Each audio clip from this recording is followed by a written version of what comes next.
कई दिनों तक मैराथन मीटिंग और कई घंटों के मंथन के बाद आखिरकार बीजेपी ने उपचुनाव के लिए नवरात्र के शुभ मुहूर्त में प्रत्याशियों के नाम घोषित कर दिए हैं।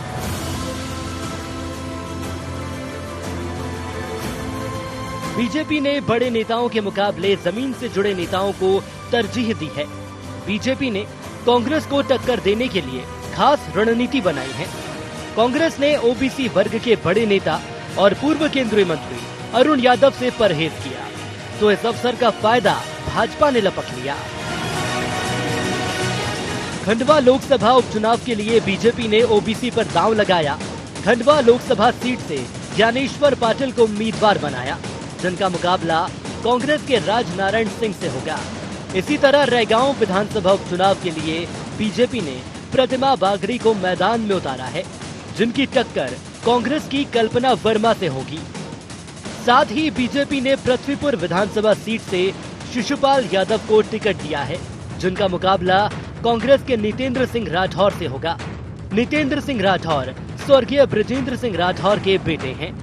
वहीं बीजेपी ने जोबट से सुलोचना रावत को प्रत्याशी बनाया है, जो हाल ही में कांग्रेस छोड़ बीजेपी में शामिल हुई हैं, जिनकी टक्कर कांग्रेस के महेश पटेल से होगी।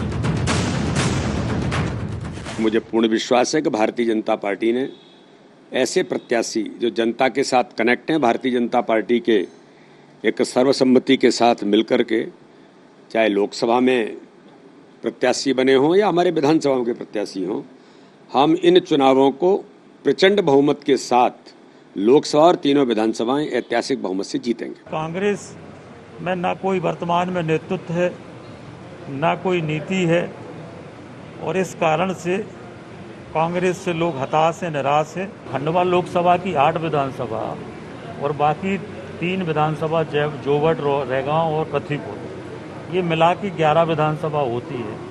तो 11 विधानसभा में हर विधानसभा में कम से कम 7-8 सभाएं होंगी। इधर दोनों सियासी दलों के प्रत्याशियों ने शुभ मुहूर्त देखकर अपना नामांकन दाखिल किया।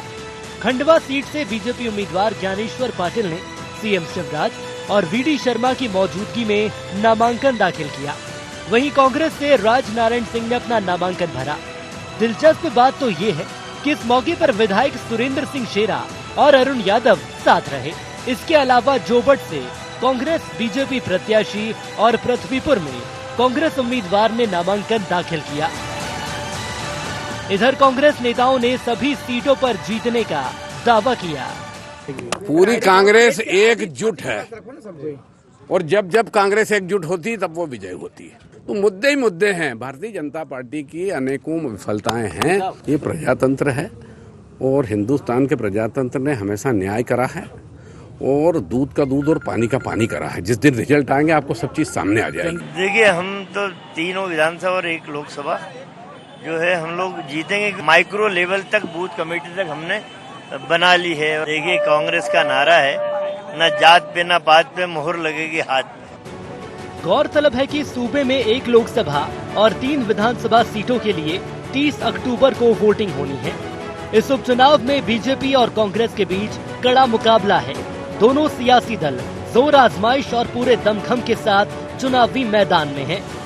जमीन पर किए गए काम या चुनावी वादे, परचम किसका लहराएगा, 2 नवंबर को साफ हो जाएगा। Bureau report, IND 24।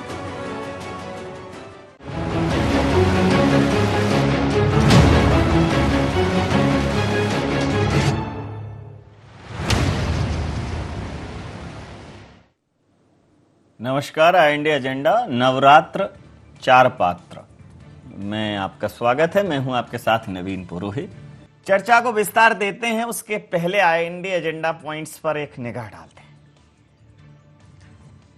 शुभ नवरात्र की शुरुआत किसका करेगी मंगल? क्या उपचुनाव में जातीय समीकरण का दिखेगा इफेक्ट? उपचुनाव में किसका चलेगा जादू? जीत को लेकर बीजेपी और कांग्रेस के दावों में कितना दम? मध्य प्रदेश में होने वाले उपचुनावों में दोनों मुख्य दलों ने, भारतीय जनता पार्टी जो शासित दल है और कांग्रेस जो विपक्षी दल है, दोनों ने अपने अपने प्रत्याशियों की घोषणा कर दी है। कांग्रेस ने हालांकि प्रत्याशियों की घोषणा करने में भारतीय जनता पार्टी से ज़्यादा तत्परता दिखाई, और जो कांग्रेस के ऊपर एक आरोप लगता था कि कांग्रेस अनिर्णय की स्थिति में रहती है, उस अनिर्णय की स्थिति से बाहर आकर त्वरित निर्णय लिया। भले ही वो चौंकाने वाला हो, लेकिन कांग्रेस ने अपने खंडवा सीट की बात कर रहा हूँ, चौंकाने वाले विषय पर, बाकी जगह पर अपने प्रत्याशी और खंडवा सीट पर भी अपना प्रत्याशी घोषित कर दिया। फिर बात भारतीय जनता पार्टी के ऊपर आ गई थी, तो भारतीय जनता पार्टी ने कहा कि हम शुभ मुहूर्त में और सही समय पर निर्णय लेंगे, और आज नवरात्र के प्रथम दिन भारतीय जनता पार्टी ने भी अपने चारों जो कैंडिडेट्स हैं, चारों जो प्रत्याशी हैं, चारों जो पात्र हैं, वो घोषित कर दिए, उनके नाम घोषित कर दिए।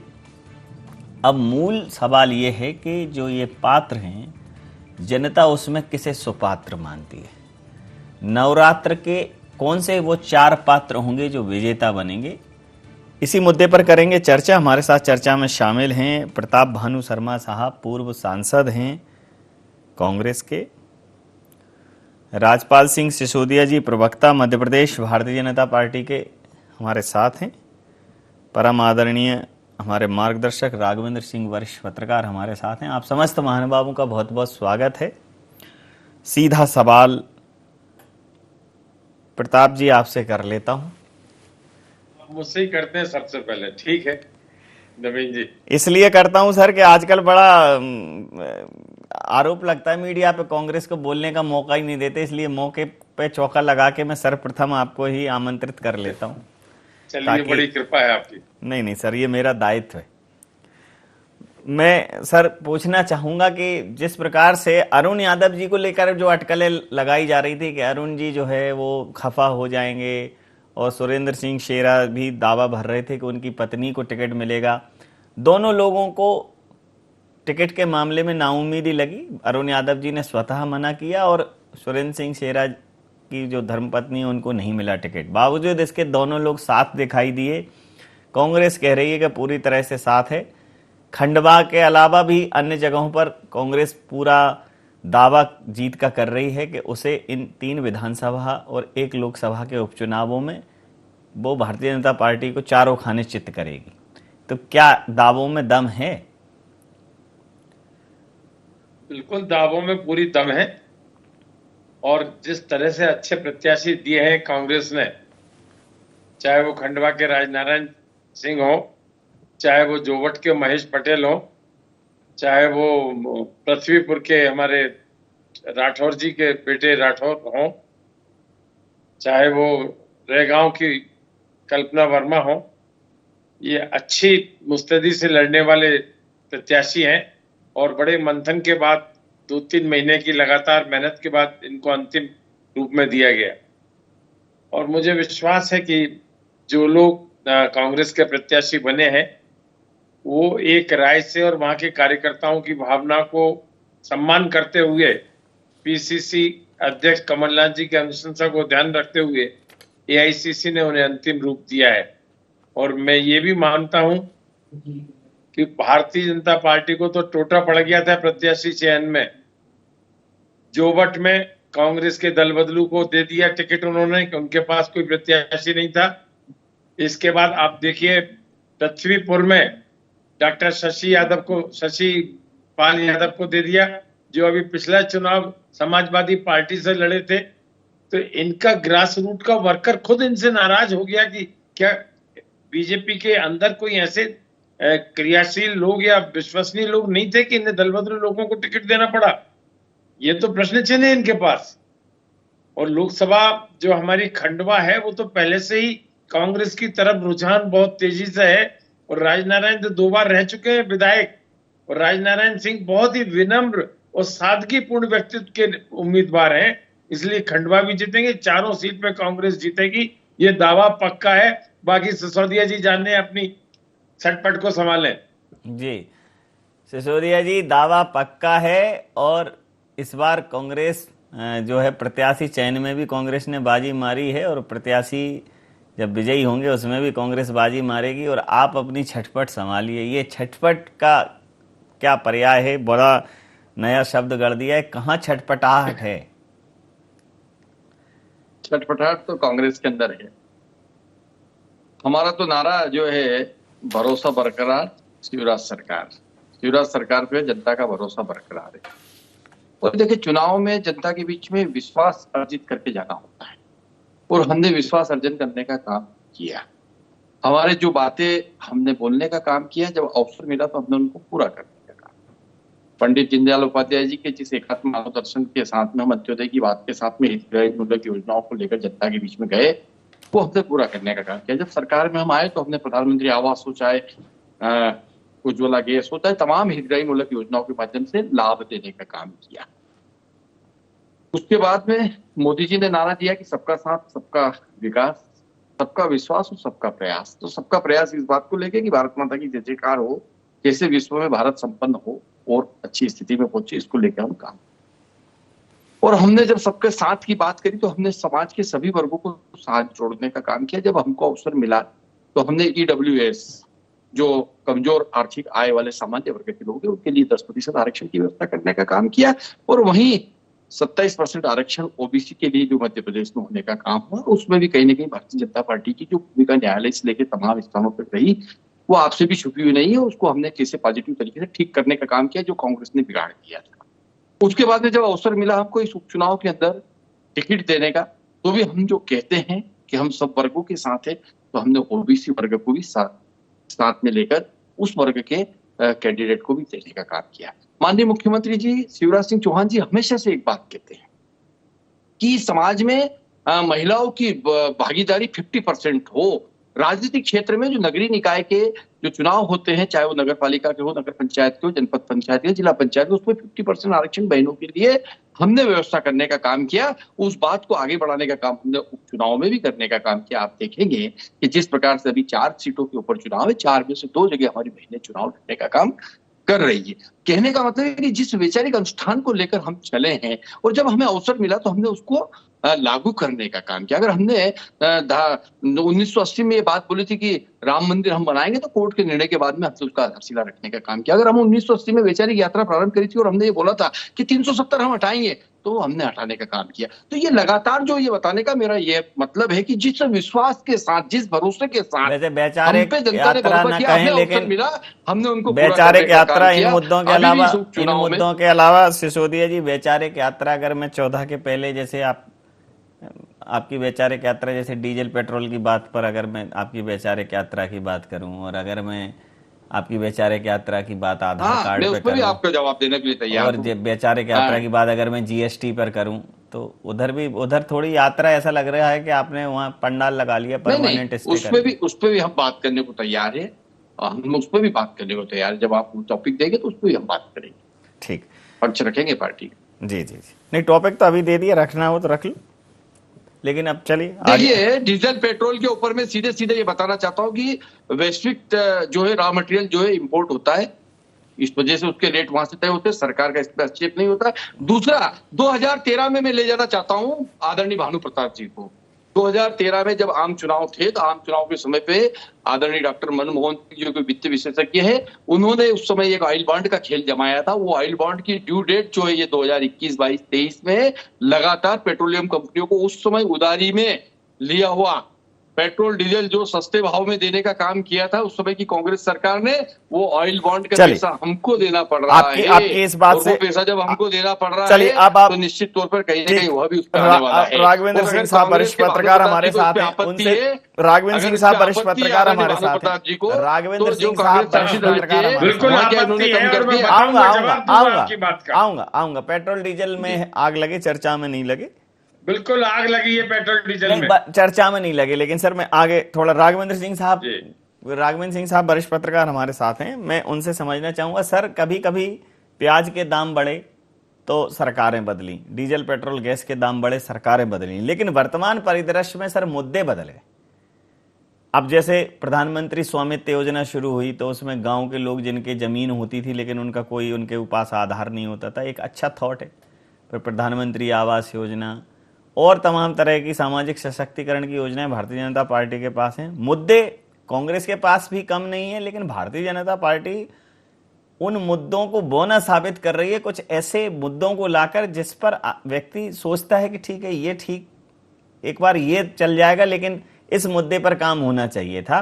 और एक थॉट प्रोसेस बदल गया है, मतलब जिन मुद्दों पर सरकारें बदल जाती थी, अब वो मुद्दे धूमिल हो रहे हैं, मुद्दे दूसरी तरफ चले गए हैं। आप इसे भारतीय जनता पार्टी की कार्यकुशलता मानेंगे या वर्तमान बदलता हुआ राजनीतिक परिदृश्य?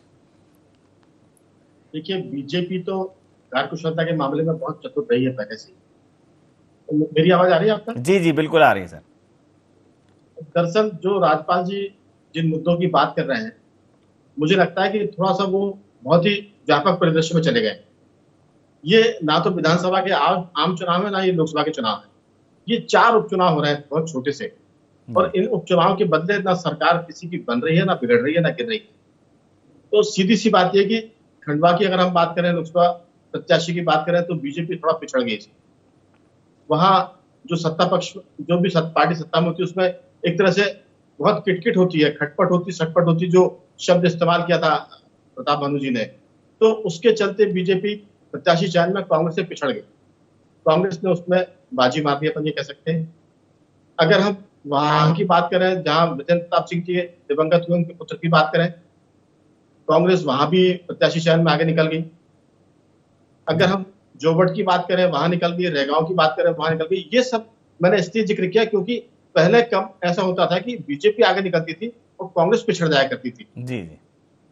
हम अगर बात करते हैं, वहां शिशुपाल सिंह खड़े हुए हैं, शिशुपाल सिंह यादव जी, वो सपा से आए जी, बीजेपी के अपने प्रत्याशी नहीं है। आपने एक बाइट सुनवाई थी, विष्णुदत्त शर्मा जी कह रहे हैं कि जो प्रत्याशी जनता से कनेक्ट है, हमने उनको टिकट दिया है। 2 जगह बीजेपी ने कांग्रेस से प्रत्याशी लाकर, एक जगह समाजवादी पार्टी के प्रत्याशी है शिशुपाल सिंह यादव, और एक जगह जोबट से फिरोजका रावत, ये कांग्रेस के और सपा के हैं। इसका मतलब कि भाजपा ऐसे प्रत्याशी नहीं बना पाई जो जनता से कनेक्ट हो।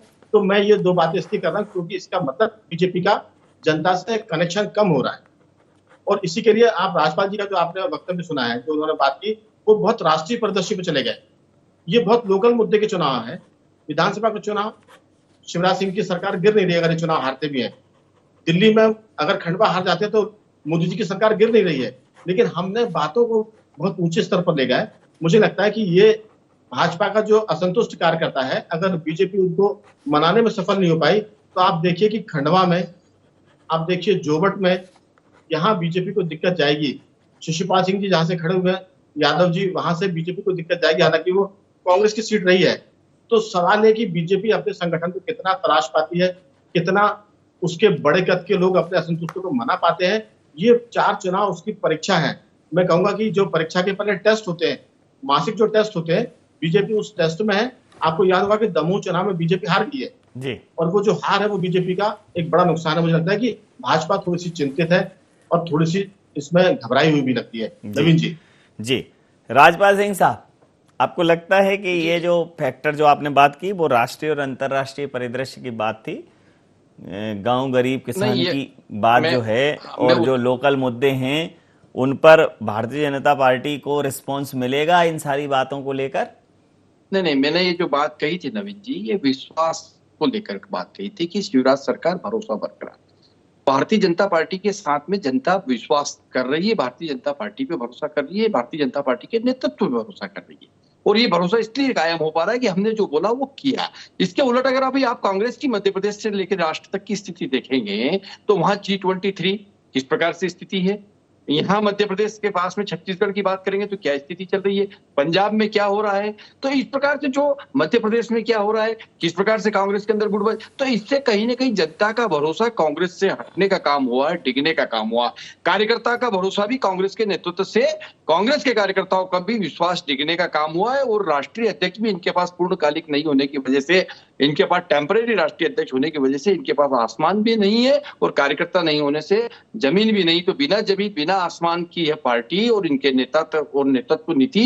इस वजह से विश्वास अविश्वास की बात हुई। जनता के बीच में आप जाएंगे तो कांग्रेस के प्रति अविश्वास विश्वास का भाव जनता के बीच में आने का काम हुआ है। वहीं पिछले कुछ दिनों में आप देखेंगे तो भारतीय जनता पार्टी ने जनता के बीच में जाकर अपनी जन कल्याणकारी एक आपने ये आसमा और जमी की बात करी है, हमने विश्वास जो है अर्जित करने का। राजपाल सिंह साहब, आपने एक आसमा और जमी की बात करी, मुझे एक बड़ा अच्छा सा गीत याद आया जिसमें वो कहता है कि न तू जमी के लिए न तू आसमां के लिए, तेरा वजूद है सिर्फ दास्तां के लिए। तो कहीं कांग्रेस का वजूद ऐसा नहीं हो कि वो दास्तान गढ़ दे। देखो, आप भले ही उन्हें आसमान पे नहीं पाया, आपने उन्हें जमीन पे नहीं पाया, लेकिन दमोह में उन्होंने दास्तान बना दी। तो दमोह की दास्तान दोहरा ना दे। जो है दमोह का ही दम्ब कांग्रेस के पास बचा है मात्र। इसके पहले के उपचुनाव में भी कहीं ना कहीं दमोह का दम्ब है कि दमोह की दास्तान है, ये तो जनता तय करेगी। अब ये दमोह की ही जो है बात एक होती है। एक और आदरणीय राघवेंद्र सिंह साहब ने आपको एक बात कही थी कि दो जगह पर, जैसे वो जो शिशुपाल सिंह यादव जी हैं, एक तो वो सपा वाले, दूसरा वो पृथ्वीपुर से ज्यादा उनका झांसी मूवमेंट है। तो जो लोकल आपको प्रत्याशियों की बात आई, दूसरा जो सुलोचना जी हैं वो कांग्रेस से तत्काल आई हैं, तो भारतीय जनता पार्टी में थोड़ा बहुत विरोध के स्वर भी दिखाई दिए। तो ये जो चुनाव जीतने के लिए कहीं से कोई भी प्रत्याशी लाया जाएगा, ये अब क्या आपकी परिपाटी बन गई? नहीं, देखिए, मैं उसी बात से आगे बढ़ता हूँ कि जब किसी दल में अविश्वास का दौर आता, जो राष्ट्रीय दल था कांग्रेस, जिस दल का नेतृत्व कभी बड़े बड़े राष्ट्रवादी नेता किया करते थे, वहां अगर जिग्नेश मेवाणी और कन्हैया कुमार जैसे लोग नेतृत्व करने जाएंगे तो वहां से राष्ट्रभक्त लोग जो है, जो कहीं ना कहीं कांग्रेस में जिस भाव से जुड़े थे, जब नेतृत्व वो देखेंगे तो वो वहां से हटते हैं और हटके अगर भारतीय जनता पार्टी का नेतृत्व स्वीकार करते हैं, यहाँ की विचारधारा के साथ जुड़ते हैं और अगर वो योग्य होते हैं, सर्वे में नाम आता है तो पार्टी उस पर विचार कर सकती है। हमारी भारतीय जनता पार्टी में एक छोटे से कार्यकर्ता को राष्ट्रीय स्तर की भी जिम्मेदारी मिल जाती है और नए से नए कार्यकर्ता का भी अगर सर्वे में नाम आता है और जनाधार होता है तो उसे टिकट भी मिलता है। कई सारे सवाल कर लेता हूँ, तो क्या भरोसा दरक रहा है प्रताप भानु जी? और पॉलिटिकल एक स्टेबिलिटी की बात करी है कि राजनीतिक स्थायित्व तो नहीं है कांग्रेस में, क्योंकि पंजाब में जो घमासान हुआ, जो छत्तीसगढ़ में चल रहा है, गरज चमक के साथ कभी कभार राजस्थान में भी हो जाता है, मध्य प्रदेश में तो हो ही चुका है।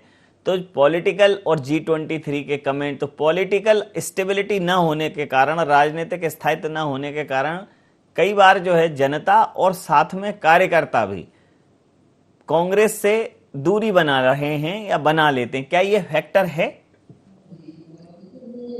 बिल्कुल नहीं है। और सिसोदिया जी को कांग्रेस के ऊपर आरोप लगाने में या झूठी बातें करने में ही आनंद आ रहा है। जी। और वो अपनी बात, इसका मतलब यह है कि वो अपने उम्मीदवारों की, अपनी पार्टी की कोई ऐसी बात जो अच्छाई के रूप में रखने में अक्षम है। कांग्रेस का नेतृत्व मजबूत है, कार्यकर्ता डटा हुआ है, सिर्फ मौका प्रस्त लोग इनकी सौदेबाजी कर रहे हैं। और मध्य प्रदेश की सरकार से बड़ा उदाहरण क्या हो सकता है? आपको जोबट में जो आपने दल बदल करा, उससे बड़ा उदाहरण क्या हो सकता है? झांसी के रहने वाले को आपने वहां पृथ्वीपुर से टिकट दे दिया, जो समाजवादी पार्टी का आदमी, उससे बड़ा उदाहरण क्या हो सकता है? सिसोदिया जी, अपने गिरेबान में झांकिए। जो कीचड़ आप हमारी पार्टी पर या हमारे नेतृत्व पे उछालने की कोशिश कर रहे हैं, वो आपके ऊपर ही गिर चुकी है। किसानों के साथ क्या व्यवहार हो रहा है? आज लखीमपुर खैरी में आपके मंत्री ने, भारत सरकार के मंत्री ने, अजय मिश्रा ने सरासर किसानों के ऊपर गाड़ी चला दी। इतना अहंकार, जनता नहीं दिख रही। ये पूरी सरकारें, चाहे प्रदेश सरकार हो चाहे केंद्र सरकार हो, अपने अहम में, अपने गुणगान में और अपने अहंकार में डूबी हुई है। और जनता इनको जवाब देगी। प्रतिक्रिया ले लेता। जनता इनको जवाब नहीं। अभी सुनिए आप नवीन जी, ये पेट्रोल की बात करते हैं। पेट्रोल की कीमत कांग्रेस के टाइम पर 2012 में 13 में 50-52 रुपया डीजल की कीमत थी। पेट्रोल की कीमत 65 रुपए के आसपास थी। आज ये दुगनी हो गई है और उसका दोषारोपण कांग्रेस पर डॉक्टर मनमोहन सिंह पे लगा रहे हैं। मैं आपको बताना चाहूंगा कि ये ऑयल बॉन्ड जो भारत सरकार ने उस समय जारी किए थे, 1.5 लाख करोड़ के थे और उसके मुकाबले जो पिछले 7 साल में इन्होंने कीमतें बढ़ाई हैं, डीजल, पेट्रोल, रसोई गैस, खाद, बीज, उसकी मैच्योरिटी की डेट बताइए ना, मैच्योरिटी की डेट बताइए, उसकी मैच्योरिटी कब है? समय हमें इजाजत नहीं दे रहा है सर। अरे 20 लाख करोड़ रुपया आप कमा चुके हो समय इजाजत नहीं, टैक्सेशन से। समय इजाजत नहीं। ₹3.5 ड्यूटी लगती थी भारत सरकार की, आज 35 रुपया ड्यूटी लग रही है प्रति लीटर। आप जनता को चूस रहे हो, आप जब एक्सट्रैक्ट कर रहे हो पैसा जी और फिजूल खर्ची में लगे हो। समझता हूं सर, आपकी इस प्रतिक्रिया को जनता के हवाले करता हूं।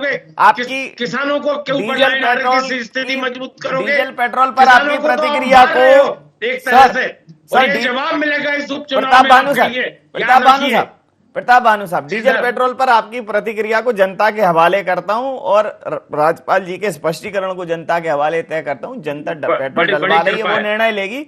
और मैं रुख करूंगा राघवेंद्र सिंह साहब की तरफ अंतिम प्रतिक्रिया के लिए कि सर, जिस प्रकार से चुनाव भले ही 4 जगह पर हैं, लेकिन इसमें हार और जीत चारों खाने चित्त करने वाली है पार्टियों के चित्त और चरित्र को, क्या कहेंगे?